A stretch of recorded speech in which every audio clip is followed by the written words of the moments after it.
Hello and welcome back to Crypto Saving Expert, where we talk about the latest cryptocurrency news and look at the markets so that we can all know exactly what is going on. Today we have that Martini guy, our founder, and first he is going to run us through some analysis. But let's take a look quickly at CoinMarketCap. We have $17,270 for Bitcoin and $1,320 for Ethereum. So Jordan, what do you think is going to happen next? I think things are going to get very interesting around this period of time, kind of right now, because we're encroaching on the top of this range right here. Basically, if Bitcoin is to break above $17,300, there is basically no liquidity in sells. Nobody really wants to sell Bitcoin above that price. The likelihood of that happening first thing this morning seems rather low, being that we have had a significant increase in price overnight to the tune of, how many percent is that? If I look on the chat right now, I can tell you. Basically, the price has shot up around 2% overnight for Bitcoin. And if we look at the price of Ethereum, which I've got some big old long positions on right now, Ethereum's price to where it currently is up about 5% overnight, which again is fantastic news for anybody that is holding either Bitcoin or Ethereum or basically any cryptocurrency right now, because the entire market is going incredibly well for all of us, which is a bit of a strange feeling, being that it's not been that way for how long now? About 18 months. So it's nice to have a little bit of green on the charts and everyone is smiling, which is fantastic news. So in terms of what we're expecting for both Bitcoin and Ethereum, if I zoom out on these charts right here, if I give you kind of more of a longer term perspective and show you what's going on here with the liquidity, essentially once we surpass this range right here on Ethereum, this range right here, if I draw it on the chart, once we surpass this range, we can basically break up in price and we'll probably encounter this level of resistance right here around $1,400. That also intersects with the key level of resistance that if we zoom out on the chart, I'm able to show you that is a key level of resistance from the past. So basically, we're looking to close this gap right here. And I think that we probably will close this gap this week. It seems rather likely, given everything in the charts right now. It appears to be like we're at this major level of liquidity. As soon as we break through this major level of liquidity, there is really nothing until we hit these levels. So from my perspective, Ethereum is looking rather bullish right now. If we go over to Bitcoin and do the exact same thing, Bitcoin is looking the exact same. You can see here, you've got these levels of support that have formed, and then you've got really nothing in terms of the price in these levels. And so in theory, we should come up, close the gap and hit this level right here at some point during the course of this week. Again, Bitcoin's price needs to close the gap right here. It seems rather likely that that happens. And if that does happen, let me show you how much of a price increase that would be. That would be approximately a 6.5% price increase. So it's not actually ludicrous that that happens, but that would have a huge effect on the market and the overall sentiment on the market, which seems rather bullish. And again, for anybody that is interested in the TAP project, TAP is only 0.2 Bitcoin away from breaking through the 17 Satoshi barrier right now. So it's looking incredibly healthy. The order book has really filled up. So there's now a lot of liquidity in the order book, which is great to see. And essentially, yeah, the whole price and everything like that is looking really good right now for TAP, which is great. Which again, if you're following my channel, that Martini Guy YouTube channel, you'll have seen the video that I made about why I believe that is potentially one of the best things right now in the industry in terms of undervalued. So yeah, on that note, I think the markets are looking incredibly well. I have positions open. I'll be doing a live stream on my channel possibly later today, but I'm also posting a video later today on the main channel, basically as part 2 to the 100x altcoin series. So please make sure you do go over there and subscribe. Also, Jess, I believe you've been posting content recently. So if anybody wants to go and follow Interpret Crypto, please do go and type in Interpret Crypto on Google or YouTube, and you'll find Jess speaking about cryptocurrencies. So yeah, on that note, Jess, that will be my analysis for today. This is looking like it potentially is going to be a fantastic week. Yeah, I agree. It's looking very, very exciting. Let's take a look at the news. We've got quite a lot of news to run through today because obviously we've had the weekend. We've got 3 news articles by FTX and Sam Bankman-Fried. So the first one is FTX and FTX-DM agree to cooperate on bankruptcy proceedings and asset recovery. So the parties have agreed on how to handle FTX's real estate and digital assets in the Bahamas, and they've agreed on how FTX-DM will be part of the bankruptcy proceedings in the US and how FTX debtors will be involved with the the parallel legal proceedings in the Bahamas. They have also agreed on the disposition of real estate in the Bahamas, which courts are overseeing in both jurisdictions, and the process of confirming the inventory of digital assets under the control of the Securities Commission of the Bahamas. However, the agreement is still subject to the approval of the US Bankruptcy Court in Delaware and the Supreme Court of the Bahamas. We do have some more interesting news about FTX than this one. This is basically just an outline of what's going on. I don't know. Jordan, have we lost you? The signal seems to... Yeah, give me a second. You just go on and I'll sort out my internet problem. Okay, so we'll move on to the next article about FTX and then we'll wrap it all up together. So Bankman-Fried has filed a court action seeking to block FTX debtors from controlling over $450 million in Robinhood shares. He claims he needs the funds to pay his legal fees. But Bankman-Fried filed the opposition at the US Bankruptcy Court for the District of Delaware, respectfully requesting that the stay motion by FTX's debtors be denied because they are effectively advancing an argument for a preliminary injunction, but have failed to carry their heavy burden of establishing that such an extraordinary remedy is warranted. So I think they should be able to lock these shares because he's taken so much money. He's taken all of the users' customer funds and then he's used them in ways they shouldn't have done. So why should we just say, oh yeah, but you keep your $450 million worth of Robinhood shares? Well, Sam's got a very different opinion to us because, of course, he feels like he's earned that $450 million. So by scamming everybody. Yeah, I know it's weird. Is my internet better at all, or is it still struggling? No, you're fine now. Okay, that's good. That's good. Yeah, so I mean, on my side, it still looks terrible, but I think it might be fixed for now. So yeah, in terms of the FTX situation, of course, they want to take away his Robinhood shares. I think absolutely should take away those Robinhood shares. But again, the concerning thing for Robinhood would be, okay, well, if they take away those shares, what are they going to do with them? They're going to have to sell them to pay back the customers ultimately. And so Robinhood doesn't want this. Alameda doesn't want this. Sam doesn't want this. Nobody wants this apart from the users of FTX. And hopefully it happens because that will give some liquidity back. Ultimately, we know for a fact now about $5 billion has been discovered that belongs to FTX, that is in various different properties, various different investments that were made with customers' funds. So those funds should be redistributed back to the customers, I think, in anybody's logical opinion. So hopefully that happens at some point in time. We also have another article on FTX. So FTX to claw back on millions in charitable donations made by SBF. So SBF was basically using user funds to create donations to multiple different people in millions of dollars worth of donations. So they're now trying to get these back. We've seen here a spokesperson of SBF said the contributions to charity were from trading profits and not from customer deposits. The donations were made through FTX's primary charitable arm, Future Fund, which had pledged more than $160 million to over 110 nonprofits as of September 2022. The pledges were towards biotech startups and university research on COVID-19 vaccines and pandemic preparedness, programs for online resources, and STEM mentoring for students in underdeveloped parts of India and China, and nonprofits seeking to increase solar panel usage in communities in Appalachia and Brazilian Amazon. So I thought he had been using user funds, but they're going to deny this all of the time anyway, aren't they? It's which way do you think it goes, really, to be honest? Because if you make trading profits, if you make $160 million in trading profits, but at the same time you steal $160 million of trading funds, you still owe that money back. You can't just keep it. And ultimately, the judgment is going to probably go in favor of the users here. But saying that, we did see recently with Celsius, and also bear in mind, like, Sam's got good lawyers, like really good lawyers. That's what happens when you steal $10 billion of everyone else's money. You get good lawyers. I mean, I sent Sam a message on Twitter.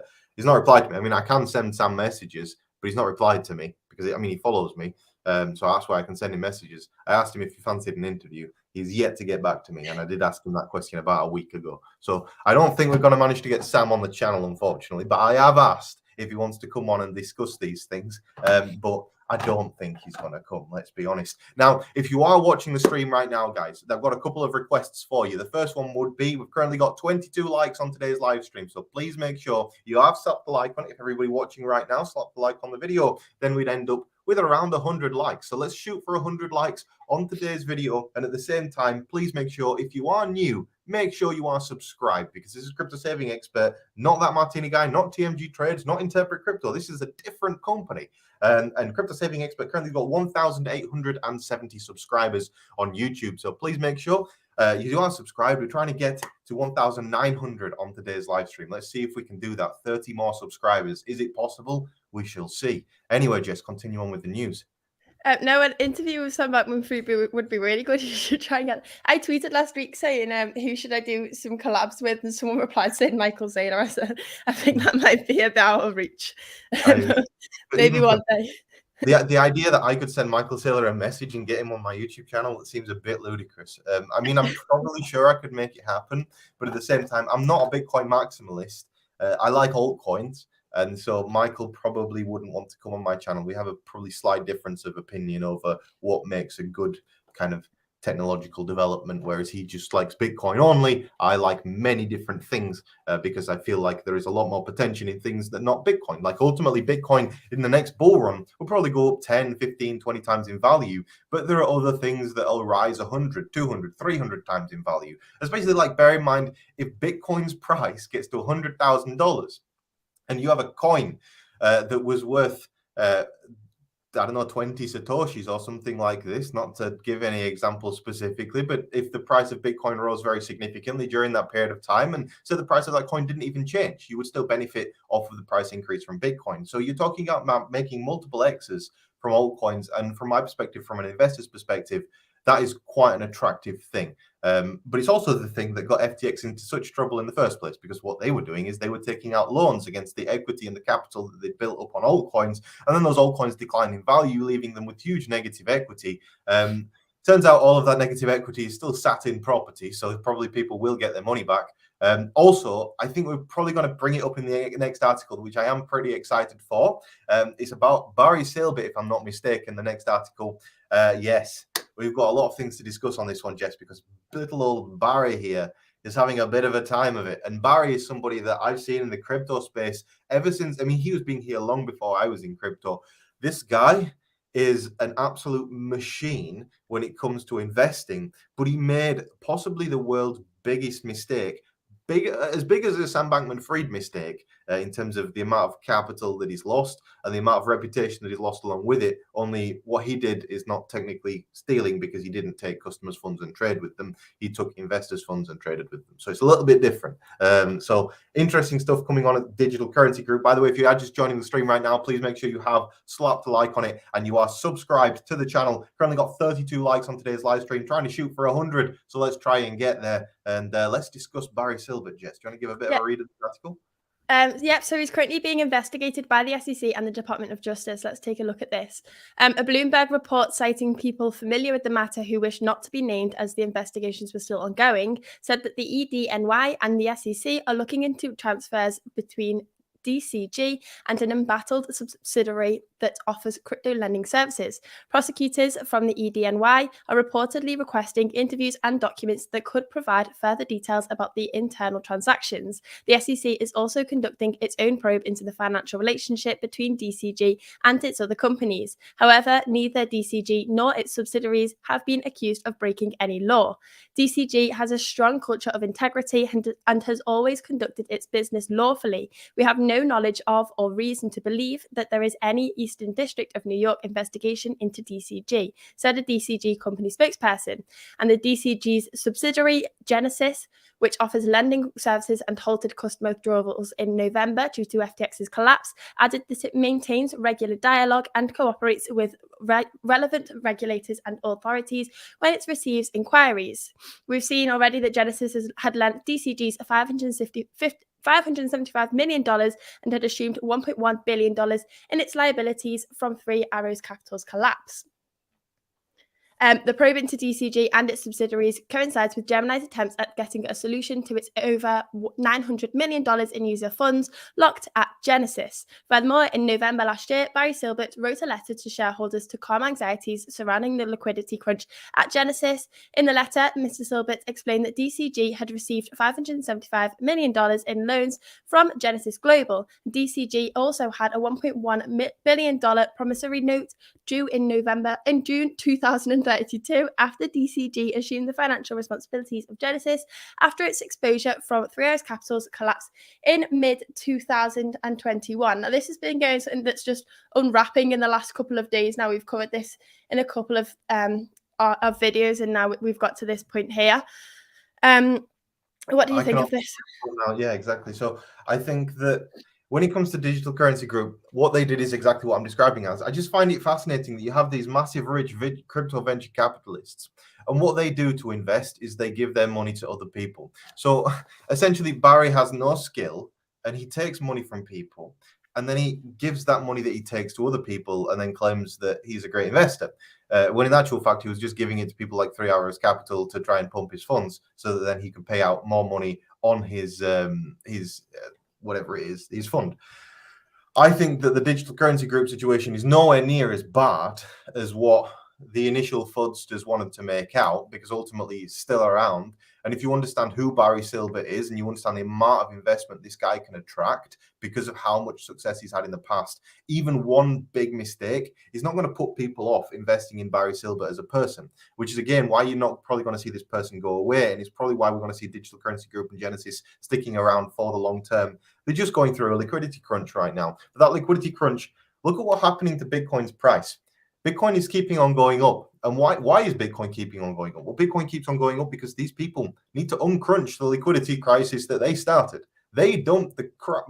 Not allowed to swear on this channel. They dumped Bitcoin. And when they dumped the Bitcoin with Three Arrows Capital going bust, with Luna, they were all attacking each other. But the one thing that everybody seems to have missed right now is look at the equation. The equation is lacking one key figure, or rather a couple of key figures.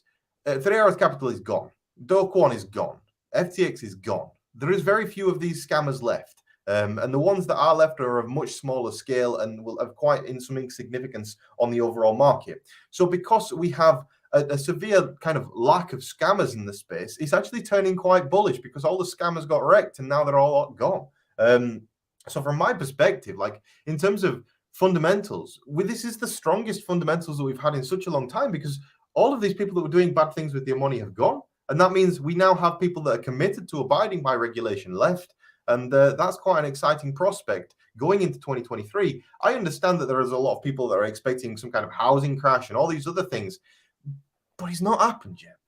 And it doesn't necessarily look fully like it's going to happen. We're going to hear from the Federal Reserve later this week. And when we hear from the Federal Reserve and we get kind of an update of what they are actually thinking right now, we could end up with some amazing news by the end of this month that does push Bitcoin's price back up into the $20,000 level. And if that happens, the entire market switches to becoming bullish again. You see that your grandma starts wanting to buy Bitcoin again, and suddenly the entire market is reinflating. So it doesn't take much to get people to reinflate the market cryptocurrency. As I talk about, it's a liquidity crisis, but when liquidity returns faster than liquidity leaves. So you end up with these massive big green candles. And I just look forward to the day that we see it on the chart. It'll be a fantastic day. So yeah, I think that it's all the situations seem to be getting resolved quite well right now. And I really hope that Barry Silbert has a good ending to this and actually pays back the Winklevoss twins. I think he'll come to some agreement with them in private over a payment plan. And if there is a payment plan put in place, business will resume as normal. Everyone will start kicking off again. And then bam, we're all on the moon before you know it. So that's hopefully what happens. By the way, guys, if you are just joining the live stream right now, slap a like on it. Make sure you are subscribed to the channel. We're trying to shoot for 100 likes on today's live stream. Currently got 37, and there is currently 57 people watching right now. So make sure you are subscribed, and we're trying to hit approximately 1,900 subscribers on today's live stream. Imagine not following CSE and TMG before the bull run, life-changing games. That would be, yeah, imagine not doing that. Tell your friends. Come, especially for Crypto Saving Expert. Like, Crypto Saving Expert is not just me. This is me and a team of experts that I've assembled over the course of the past year. And very soon we have very exciting announcement over Crypto Saving Expert. Jess, if you want to load up the tab for the Crypto Saving Expert website, please, everybody, please go over and subscribe to the website. All you need to do is go to cryptosavingexpert.com, put in your email address. When you put in your email address on cryptosavingexpert.com, you will become eligible for our newsletter, and our newsletter is coming out on a Tuesday, which is tomorrow. So if you want tomorrow's newsletter, which has got a lot of exciting and good information in it, please make sure you are subscribed and signed up to the website right now. Just put your email address, put your details in there. Again, we won't spam you. I'm not interested in spamming you. I want you for the long term to make use of our good information here on the Crypto Saving Expert news and everything like that. So continue with the news anyway. So the next article we have here is billionaire investor Mark Cuban says wash trading will cause crypto's next implosion. So this is when the amount of trading volume is inflated, and that makes people, the goal is to that higher trading volumes will make the digital asset project appear to be thriving on the surface, whereas it is not. Such misleading growth trends tends to attract more users to the platform, and the digital asset could also get to see a price increase. While the project is at its peak worth, malicious traders can choose to exit the platform by selling their assets and bagging massive profits. Both cryptocurrencies and NFTs are victims of wash trades, and recent research confirmed that 45% of NFT trades on the Ethereum network are wash trades. So Mark Cuban now has concerns over the stability of the crypto markets spring from the bearish trends that have plagued the industry in recent times. Over the past 12 months, several events have caused the industry to lose more than $2 trillion of its peak value. And we've all seen that. So it's been a very painful year. I've got some thoughts on this, which is basically, right, we're familiar with the antics of Jamie Dimon, I think the CEO of JP Morgan or whatever it is, CEO of some bank. So Mark Cuban is doing the exact same thing here. He's thinking, look, if I FUD the industry at this point, I'm going to manage to keep prices down for a little bit longer so that I can acquire a little bit more. He doesn't actually believe what he's saying here. And basically, he wants to get in as low as possible. And so his tactic is the same as many other of these famous top investors. And they just FUD the hell out of a market. And then at that point, they just buy it. And then they tell you it's amazing. And why didn't you buy this before? Look at me. But we've seen this so many times at this point. It's just getting ridiculous. So ultimately, do I agree with him? No, because wash trading doesn't attract more buyers. Wash trading puts people off. And when you see a coin getting wash traded, nobody wants to buy it. If you look at TAP from a year ago, TAP's coin price was stuck between 1 and 2 Satoshis for an entire year and a bit. The reason for that was nobody wanted to buy it because it was getting wash traded between 1 and 2 Satoshis. And people were scared that, look, there are people here that hold a lot of coins. So my strategy with that was basically wipe out the wash traders by buying all of the wash traded coins when there are more people trying to sell at 2 sats than there are trying to buy at 1 sats. And so the point where I wiped out all the wash trading and stopped that coin from being wash traded, might I add, that was when the price was between 1 and 2 sats, and there was about 1 Bitcoin in a buy wall at 1 sat, and there was like 15 Bitcoin in a sell wall or whatever it was at 2 sats. And at that point, I was like, sod you guys, I'm going to wipe you out. Because that's what's required to end wash trading. Because wash trading is ultimately bad for cryptocurrencies. It's not good. It causes liquidity locks, and a liquidity lock stops the price going up and it stops more investment coming in. So the idea that wash trading is good for cryptocurrency and people should do it and it helps attract more investment is absolutely ludicrous. Because ultimately, if you see fake volume on a coin, the first thing you think is so many people hold this thing, it's time to drop it. You want a very diverse holder base for any cryptocurrency, because you want people to be buying and selling. You don't want one guy washing one coin and having a lot of supply and just constantly dumping on you if you're trying to do anything with it. So yeah, I think my thoughts on this are basically that Mark wants to cause some FUD to make the prices decrease, but actually, yeah, I don't agree with the guy. Yeah. Okay, let's move on to the next article now. We have the SEC charges CoinDeal creator and 7 others over $45 million crypto fraud. The SEC has filed charges against Neil Chan. Oh, I'm not going to go through all the names. We can skip that part. The SEC alleges that between January 2019 and 22, Chandran, Davidson, Glaspie, Knott, and Mosel made false and misleading statements to investors that they could generate extravagant returns by investing in a blockchain technology called CoinDeal that would be sold for trillions of dollars to a group of wealthy buyers. But no sale ever happened, no distributions were made to CoinDeal investors, and according to the commission, instead, the defendants collectively misappropriated millions of dollars invested funds for personal use. We allege the defendants falsely claimed access to valuable blockchain technology, and the imminent sale of the technology would generate investment returns of more than 500,000 times for investors. In reality, this was all just an elaborate scheme where the defendants enriched themselves while defrauding tens of thousands of retail investors.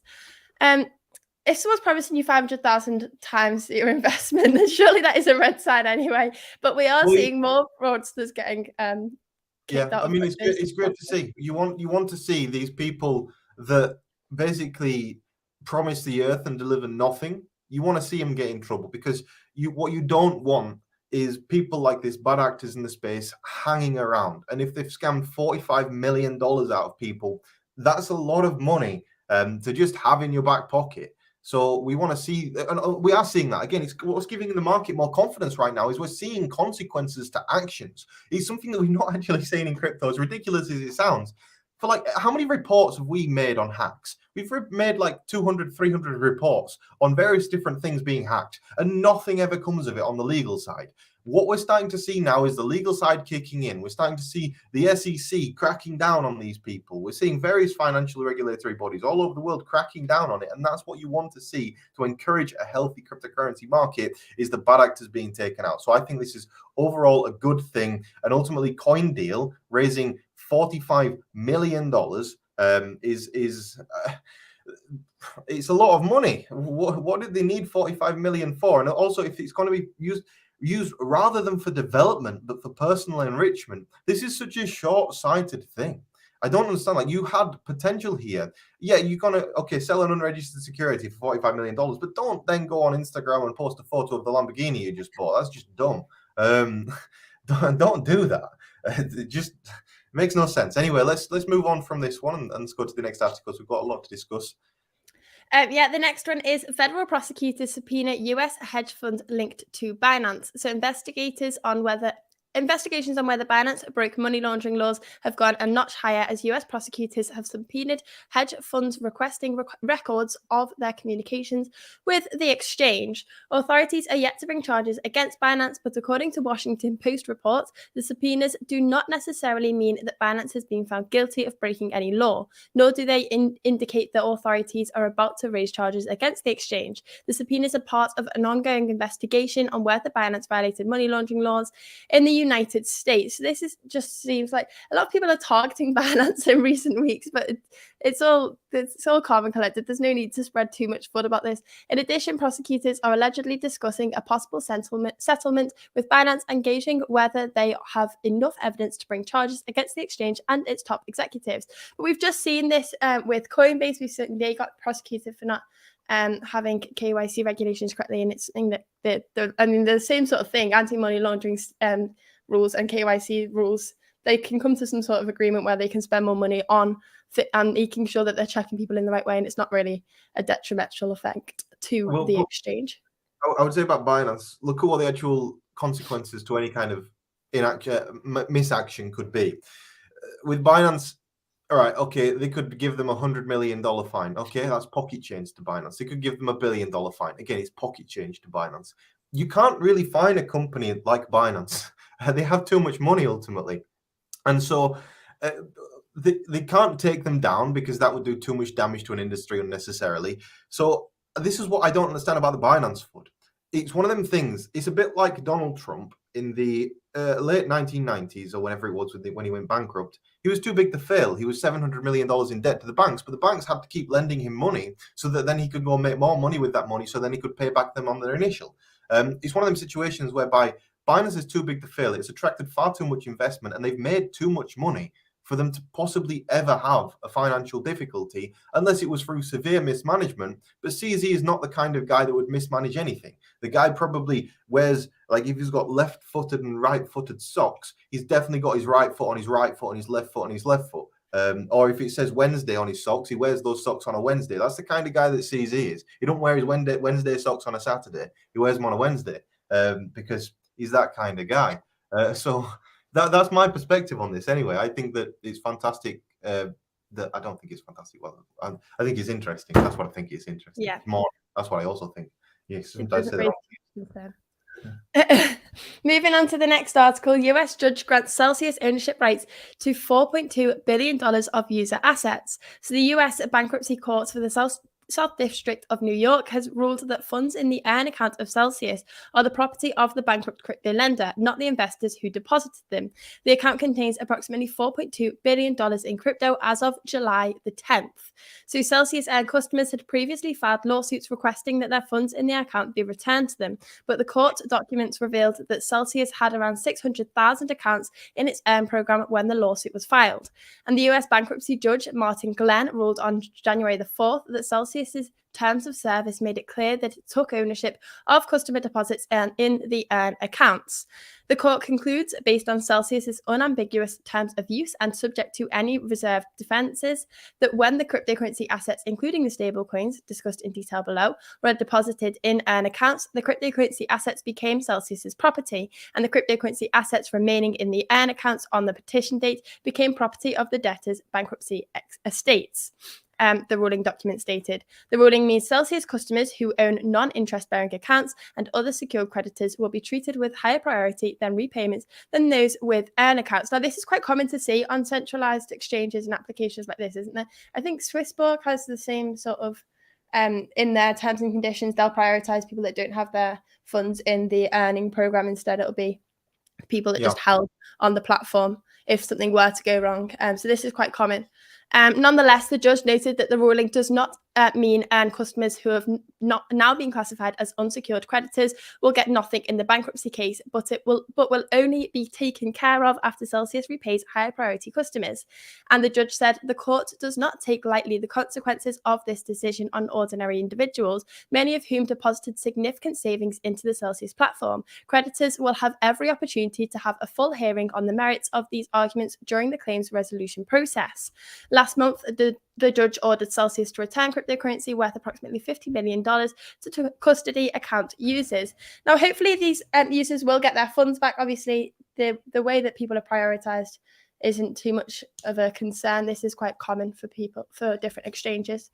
I would also say it's really interesting that all of these exchanges that claim to have insurance on all of these funds, none of them have insurance. And I think one of that's just, it's so fascinating to see all of these insurance funds are no longer actually insured. And that's one of the things I think is really exciting about the TAP project, is that their insurance is actually real. And it's from BitGo, and you can check that it's real. They've got $100 million of insurance, and as soon as the deposits rise above $100 million, you'll see that insurance increase to about $250 million.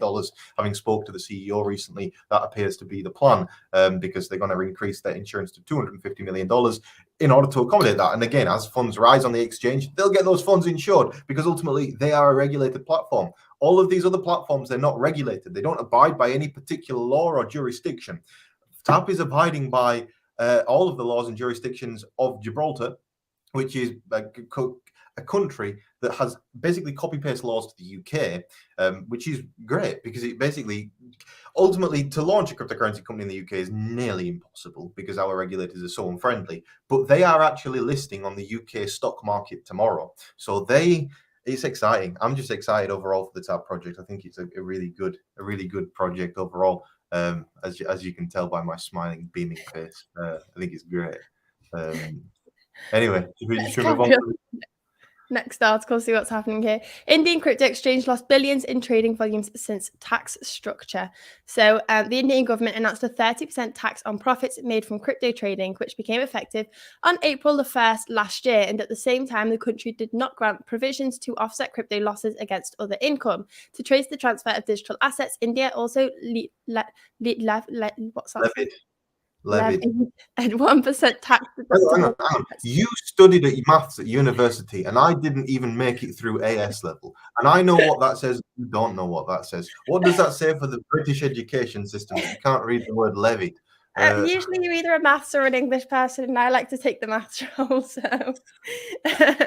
according to a recent report by the Indian technology think Asia Center, since the announcement of these tax structures, local crypto exchanges have collectively lost billions of dollars in their trading volumes. Now, this is obviously expected, not too much of a concern. We have lots of news today, so unless you have too much to talk about this, we should move on to the next article. Logan Paul U-turns and retracts lawsuit threats on CoffeeZilla after backlash. So CoffeeZilla did a 3-part YouTube series on how Logan Paul's crypto zoos was a scam, and then Logan Paul was trying to sue him for defamation of character, and now he's taken all of this back, even though he said that the people he hired to make Crypto Zoo were scam artists or something along those lines.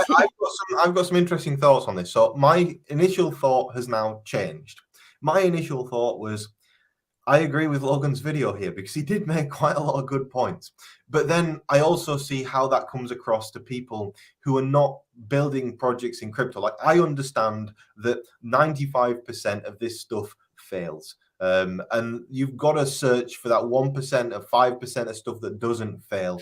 Obviously, when you launch a coin that's called Crypto Zoo and the market cap balloons to 2 billion and it's got no good product, expect the price of that thing to go to zero.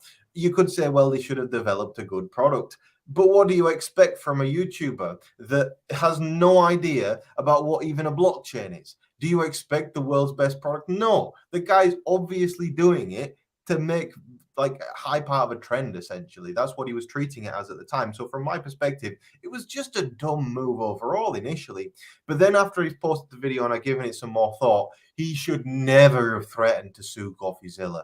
This is like, what have we learned on YouTube throughout the past couple of years? Don't sue people, because whoever is suing anybody is always going to end up on the wrong side of, because it's so easy to go look at this evil person trying to sue me. So when you have a situation where you go and look at this evil person trying to sue me, it doesn't look good for your reputation. And also, I think that Logan didn't quite understand how long you have to go through a defamation lawsuit. It takes like 2 years to go through a defamation lawsuit. It's not worthwhile at all. Nobody gets anything out of it. Everybody loses money. Everybody spends a fortune on legal fees. It doesn't make any logical sense. I also think from CoffeeZilla's perspective, he needs to apologize for some of the ways that he's put it forward in his videos, because he's put it forward in like an aha gotcha type way. And it's not, for me, entertaining to watch somebody brutally go after somebody's reputation and career over a very blatant mistake that they've made.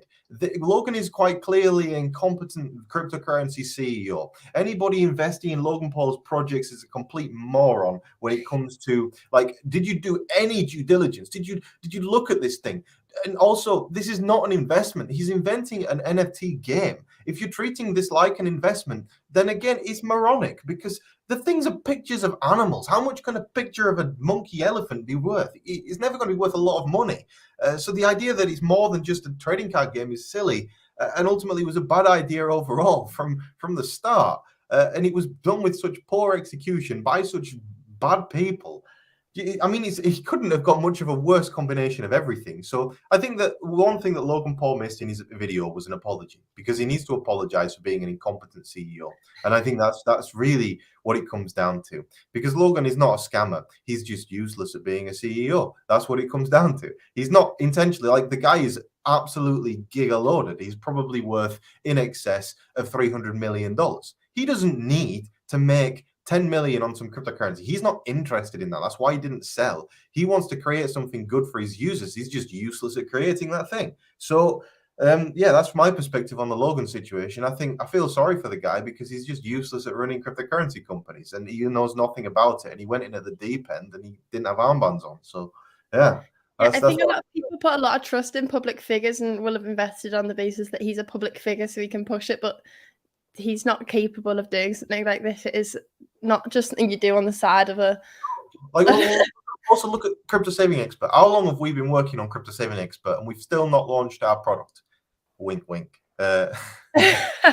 It's coming. You're going to get on that mailing list, guys. Get on that mailing list. But anyway, we've been doing this for a long time now, and we've still not launched the product, because it's important that when you launch that product, you make sure it's right. And although when we launch our product, it's not going to be 1,000,000% perfect, Because bear in mind that CoinMarketCap and CoinGecko have got 5 years development ahead of us. So we're doing our catch-up work right now. But at the same time, what we're offering is a different value proposition that I believe is ultimately more valuable for the end user than what they offer. And in time, we will grow bigger than them because our value proposition is better than them and our website is nicer than their website. And it's just taken a long time to put together, whereas Logan knocked out a bunch of JPEGs off Shutterstock in the span of 2 weeks or whatever it is, claims to have worked on it for 2 years. And it was just really poorly executed. I remember during at the time, like the attitude towards NFT projects was literally just get one made, get it made ASAP. It was just this hype nonsense. And it's why I've never participated in it, because I'm not interested in hype. I like real things, just like you like real things, Jess. It's nice to participate in a real economy. And on that note, guys, please do slap a like on today's video. We're currently at 52 likes, shooting for 100 on today's live stream. Currently 66 people watching right now. So if you wouldn't mind dropping a like on the live stream, we could actually hit 100 likes. That would be fantastic. But at the same time, we're trying to shoot for 1,900 subscribers. So of course, if you are new to the channel, please make sure you are subscribed. And Jess, let's discuss the next news article. Yeah, we've got one news article left today, and this is Ethereum, not Bitcoin, will lead the next bull market. And this is what the CEO of BTC Top and BTOP mining pools sees Ethereum has said. So let's take a look at this article. He's tweeted, the price will ultimately be determined by the capital, and the deflation of ETH is very favorable to capital and will be reflected on the price. From this data, it could be concluded that the ETH bull market will start a spiral deflationary mode. I expect Ethereum to start rising earlier than Bitcoin as the leader of the next bull market. This should occur between March and May 2023. Oh, I've gone onto the actual tweet. The ETH price would be permanently out of the current bottom range. I hope this happens. I hope we see a nice pump for Ethereum in March to May this year. He explained that Ethereum's favorable future as the leader of the next bull market is dependent on its deflationary nature due to implementation of the EIP 1559 coin burn mechanism. He also pointed out that unlike Bitcoin, which dropped to a new low after the FTX collapse, Ethereum held its own during the market chaos and continued to trade sideways. After the FTX collapse, unlike Bitcoin, ETH did not fall to a new low, but has been maintained at the bottom and went sideways. The decline of ETH is not greater than Bitcoin, like the last round of bear market, but 80% compared to Bitcoin, and ETH BTC ratio has been maintained at the high level of 0.07 to 0.08 during the bull market. Now, I could agree with this. Now, I've not really thought about it before I read this article, but the Bitcoin halving usually is the catalyst for the bull run. And we have seen that a lot. Maybe not this time, but at some point, that is going to be completely priced in. And there will have to be another reason to see that huge jump in price straight away. And maybe it could be from Ethereum one time around. Maybe not this time, but I see why that could become the case, because eventually we can't just see it go in 4-year cycles forever. I mean, we will. We literally will, because the way that the Bitcoin halving cycle works is basically, I can't remember what it's at now. It was 3.25 Bitcoin or 3.125 Bitcoin per block. It used to be 6.125. I can't remember the exacts. But basically, as the amount of Bitcoin is decreasing by 50%, it means that mining profitability by proportion has to increase significantly in order to pay the bills. So it's more than the mining profitability has to increase by more than 50%, which is why it's such an interesting model in order to keep paying the bills. Because also you've got to bear in mind, electricity prices keep rising. So the higher that electricity prices go, the more money Bitcoin needs to be to keep mining profitable. And so you end up in this situation whereby if we're running out of energy on Earth, it actually could cause an upward spiral for the price of Bitcoin if it makes the price of mining Bitcoin so expensive and the block reward keeps getting less and less and less. We could see infinite pumps every 4 years. And that's one of the joys of Bitcoin. Like, genuinely, seriously, by the time of the next Bitcoin halving, or at least after 6 months after the Bitcoin halving next time around, wouldn't surprise me to see Bitcoin above like $150,000. I would expect to see that, especially considering where it is now. If you look at the previous gains from the bottom to the top after the Bitcoin halving period, the bottom to the top of the previous bull market, it went from $3,000 up to $69,000, which is an increase of about 23 times. So if Bitcoin's price increased 23 times from where it is now, that's a lot of Bitcoin money. That's like $300 and whatever $1,000. It's a lot of money. And every year, people think it's not possible, but every cycle it does something. Every cycle. without fail. And it's because there is so much investment into the Bitcoin network. People underestimate the hardware cost that goes into this as well. This is part of the mining profitability. So it's not just the how much money does it cost to mine Bitcoin in terms of electricity, but also you've got the mining hardware cost, which you've got to make back through mining Bitcoin. And each miner these days costs $7,000. So if you've got a mining farm with all the state-of-the-art mining equipment, you might have invested, say, 20 or 30 million dollars in mining hardware, and that'll take you at least a year to pay off. And if the block reward is going to go down by 50%, you need the price of Bitcoin to increase proportionally significantly more than the 50% in order to make up for the hardware cost and everything like that to continue supporting the Bitcoin network, which is one of the reasons why the Bitcoin halving is going to be so integral to Bitcoin's price continuing to increase over time. By the way, guys, if you are just joining the stream right now, please do slap a like on it and make sure you are subscribed to the channel. We're trying to shoot for 1,900 subscribers on today's live stream, so make sure you are subscribed and share this live stream with your friends. Thank you very much. So that is all the news articles we've got for today. Checking back in with the prices, Bitcoin sitting at 17,250 and Ethereum sitting at 1,320. Obviously, don't forget to sign up to Crypto Saving Expert. We have some very exciting news coming out very, very soon. I don't know if you want to jump back into some analysis and check. I'll give a roundup on some analysis as well right now. So guys, don't forget, please do make sure you've slapped a like on today's live stream and make sure you are subscribed to the channel. When it comes to the price of Bitcoin, of course, Bitcoin's price is looking really good this morning. We came down, we closed that CME gap last night at 12 o'clock, as I explained in my video yesterday, and we appear to be rising right now. Now, the target for Bitcoin, of course, is up here at this orange line. And if we manage to hit this orange line, that would be a 6.5% increase in the price of Bitcoin. I am positioned right now in a long position on the price of Bitcoin. And this is kind of what I'm expecting over the next few days, because basically this would mean that we've had this W inverse recovery pattern. And also we're having currently a higher low, and we're bouncing off of that higher low. And that's looking very bullish in terms of price. We've not seen a nice setup for a long time on Bitcoin. So it's really hard to kind of wrap your head around that actually we might not be going down for a change. And I understand that's a really big change in sentiment. But look at Ethereum right now. Ethereum is running like crazy. And we just discussed this analysis at the start of today's live stream, but I'm just going to go over it again, just delete off what we've got on the screen for those people that are just joining in right now, so that I can go through it again and explain what's going on with the current price of Ethereum. But basically, Ethereum is breaking above the control line. The control line currently sitting at $1,300, current price of Ethereum $1,320, and currently we're sat at this level of resistance for a W reversal pattern to basically cause a breakout, essentially. You've got a very key level of resistance sat at this level right here. We managed to break through 1,325-ish, then we should continue the breakout all the way up here. Important to point out that we may come down a little bit later today, come down, retest the control line here where the major level of liquidity is sat, just to point that out, and then we could potentially bounce back to the upside after that. So we're looking at a bounce to approximately $1,430 at some point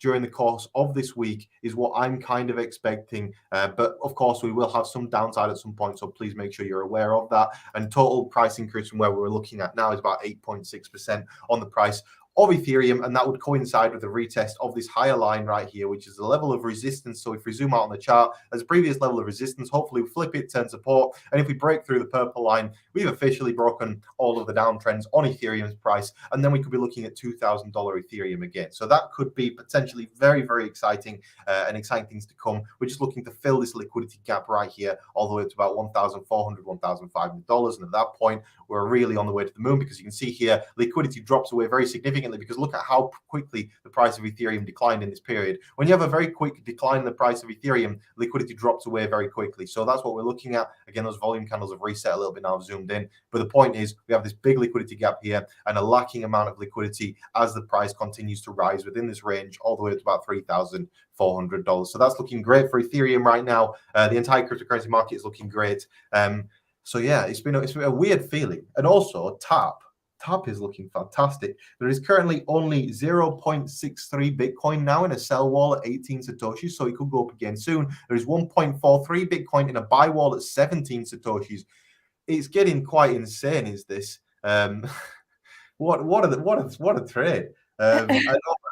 From also bear in mind, like, the market cap of this thing is still insanely small. It's like 140 times smaller than crypto.com and it's currently about 25 or 30 times smaller than that of Swissborg, but it's got above 100,000 users of this application.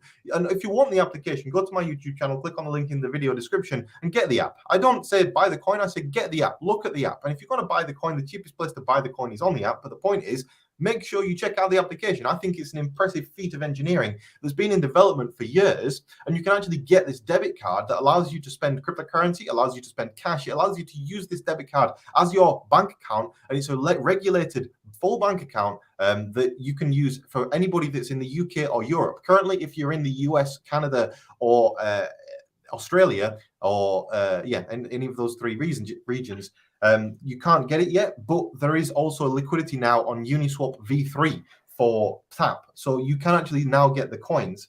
It's looking good, is this? It really does look like that sell wall at 18 is going to get broken through, and we're going to go up to 19 Satoshis, which is, it's really fascinating. Obviously, a lot more buying coming in than selling. Volume is back on the rise again, which is nice to see. You can see this volume increasing. So overall, TAP is looking pretty good right now. That's nice to see. Nice to see. And I think that we need to get TAP on more exchanges. That would be incredible if it started getting listed on other exchanges. I don't want it to get listed on other exchanges. And I'll tell you why, Jess. The reason if you want to stop sharing my screen, we go. The reason I don't want TAP listed on other exchanges is because if you have it listed on one exchange, it means people have to go there to buy it. If you have it listed only on TAP exchange, again, people have to go there to buy it. When you start listing things on all these other big exchanges, you end up with whales that come in and start to manipulate the price of it. We don't need TAP on a big exchange. It's unnecessary. It's like having a Dolce & Gabbana t-shirt. It's still a t-shirt. It's just unnecessarily expensive. And that's ultimately what some of these big exchanges are, because what the big exchanges do is they can cause havoc on the books. So if a big exchange has to hold, say, $500,000 in liquidity, they can sell that into the market at any one point in time. So say that big exchange needs liquidity, they'll dump on the coin. And I've seen this so many times from so many big exchanges that people think are reputable that are not reputable. I've got an expose coming out on one of them soon. It rhymes with... No, I'm not going to say what it rhymes with. I'll save it for the video. But basically, there is one of these exchanges that I've caught doing this, dumping on. I don't want my beloved baby TAP to be listing on these absolute turd exchanges. Even if people think that they're good, they're not good for the projects. They're like they're just unhealthy for the actual coin themselves. So yeah, on the whole, I don't really want big listing exchanges. I think it's much healthier to have it on a smaller exchange, larger economy, keep that economy as an economy rather than expanding that economy. The point here of TAP is to make the application grow. If the application grows, then more people will hold the application, and therefore more people will hold the token, and more people will want to get that 500,000 TAP token account. Ultimately, the price of that account is consistently increasing day after day, so time possibly could be running out for the low prices on that. Alternatively, at some point, the price may come down. You never know with these things, but that's why we invest in them, because it's why I enjoy these speculative kind of plays right now. So it's all very exciting what's going on with TAP, and I really hope that we break through that 18 Satoshi level and take it up to 19 Satoshis. Currently now only 0.26 Bitcoin in that sell wall. So that's looking really interesting on 1.6 Bitcoin and a buy wall at 17 sats. This is looking really, really interesting right now. And it's very, very exciting. By the way, guys, please make sure you have slapped like on today's live stream. Make sure you are subscribed to the Crypto Saving Expert YouTube channel. And I think that comprises today's show, Jess. Yeah, that is all for today. We will be back tomorrow with more cryptocurrency news and more price analysis. And make sure to press like and subscribe and the bell notification button, and follow us over on Twitter at Crypto Saving Exp, so you can see when we are going live. That is all for today. Is that everything from you? That was very slick with the little thing pops up, wasn't it? That was impressive. Well done. Right, yeah. No, we're going to end the stream. Thank you all for watching, and we will see you tomorrow. Goodbye.